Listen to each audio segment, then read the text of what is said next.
Hey everybody, this is Chewy Plays Nintendo, and today I want to take a look at everything we know about save files in Animal Crossing New Horizons so far.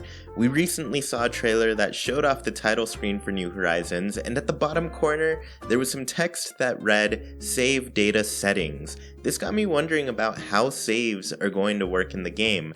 Luckily, we've gotten a lot of news about saves recently, and while we've gotten a few answers, it has left us with many questions. So, let's get right into this with the fact that we can only have one island per Switch. This is a piece of news that we'd gotten last year from an interview with developers that was done by IGN. In this interview, Aya Kyogoku stated that there would only be one island per Switch console. I'll be honest, I didn't want this to be true, and I decided not to believe it because there have been mistranslations in these interviews in the past. Unfortunately, the Australian Nintendo site has confirmed that there will only be one island per Switch. While I say unfortunately, this isn't actually something that's going to be a huge problem for a majority of players. This decision is unfortunate for players who have or want to have multiple towns.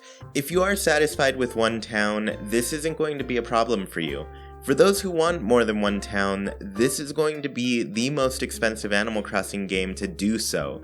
In the GameCube version, you only really needed a new memory card to start a new town. Wild World and New Leaf needed new cartridges of the game since the save was tied to the cartridge. The only other game outside of New Horizons to require a second console was City Folk. This time around, you're looking at about $200 to $300 for a second island. Or in other words, you're looking at a new Switch Lite or a regular Switch console to get another island. I know a lot of you are probably thinking, why would you want a second island? Aren't you going to be satisfied with one? But, like I said, there are a few of us who do like to try different themes, and therefore another island is an easy way to do so. I myself had 3 different towns in New Leaf and countless on the GameCube since all you really needed to do that was another memory card. I don't know if you all know Samshine Crossing, but she has loads of great Animal Crossing content around the internet, but here's a picture of her New Leaf cartridges that she has themed around different animals. So, for a few of us, we're going to want another island eventually. I'm sure we'll be fine in the beginning with the game being so fresh, but a year down the line, it's hard to delete everything you were working toward for that long and then starting it all over again. It can be hard to let go of those memories. It's a bit easier to cough up a little bit more money to get a second place. Well, it was easier. Now it's $200 to $300 to get a new place. This all said, we can have multiple profiles in that one island. Up to 8 players can play on an island together. Sometimes people make themselves multiple characters, sometimes people share an island. I know there are probably a lot of you wondering why on earth would you share an Animal Crossing island or town with somebody. We'll talk about that another time. For now, the next thing I want to talk about is the lack of cloud backups. Well, sort of. This was another piece of information we heard early on in New Horizons reveal, but once again, I decided to wait on it since this could have been a mistranslation. The original interview came from a French outlet, which was then translated into English, so we're getting a translation of Japanese into French into English, and so I thought there could be a bit of mistranslation there. Fortunately, waiting was a good choice because it seems that this is only partially the case. Animal Crossing will not have cloud backups as we know them currently on the Switch, but it doesn't mean they're not working on it. Nintendo has come out and said that they are considering some ways to back up our files. All they've really said though is that it'll be limited to Nintendo Switch Online subscribers and that it will not be available at launch.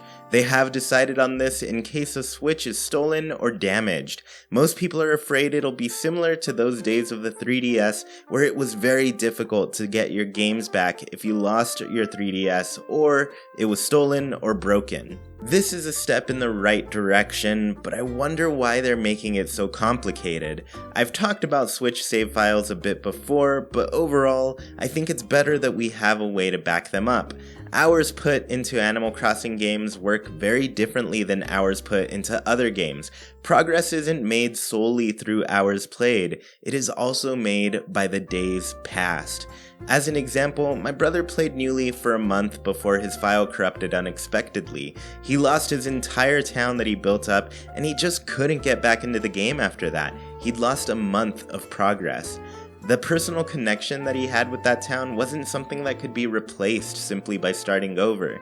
Starting over in Animal Crossing is a completely new experience because of the randomized nature of the towns. All in all, I am glad that there will eventually be some sort of backup in place, even though it won't be available at launch. Still, I don't know why it's being made more complicated than the basic cloud saves that we already have with the Nintendo Switch Online service. The most mysterious situation with save files is the save data transfers. A recent download card from Germany appeared, and there seems to be some text that says the game will not allow for save data transfers. This means that you cannot transfer save data from one Switch to another. I'm not sure why this is the case, but I suspect it's because you have one island per Switch. A Switch with one island and multiple user profiles that access that single island probably complicates how the transfers would work. This is really unfortunate as well. Here's an example as to why.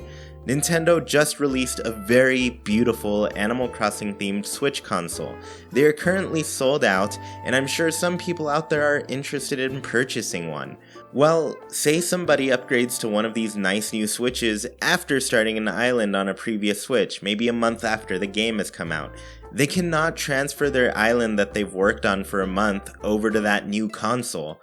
Meanwhile, we know there are going to be some backups implemented that will let you recover your data to a new Switch. It seems very odd that that would be an option, but you can't transfer data.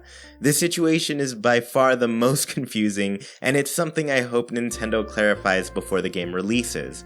For those waiting to upgrade to that beautiful new console, they may see themselves having to start over once they finally get it. So this is the gist of save files for Animal Crossing New Horizons at the moment. There are some decisions I find strange, but I'm glad it seems like we'll at least have some way to back up our saves eventually. Let me know how you all feel about having one island per Switch. Are you as bummed out about that as me? Also, the stock of Haken calendars is starting to run low, so if you haven't gotten one yet, be sure to check out the link in the description to order. Remember to tune in to Haken, an Animal Crossing podcast, every Tuesday. Be sure to like, comment, share, and subscribe, and I'll talk to you all next time. Bye!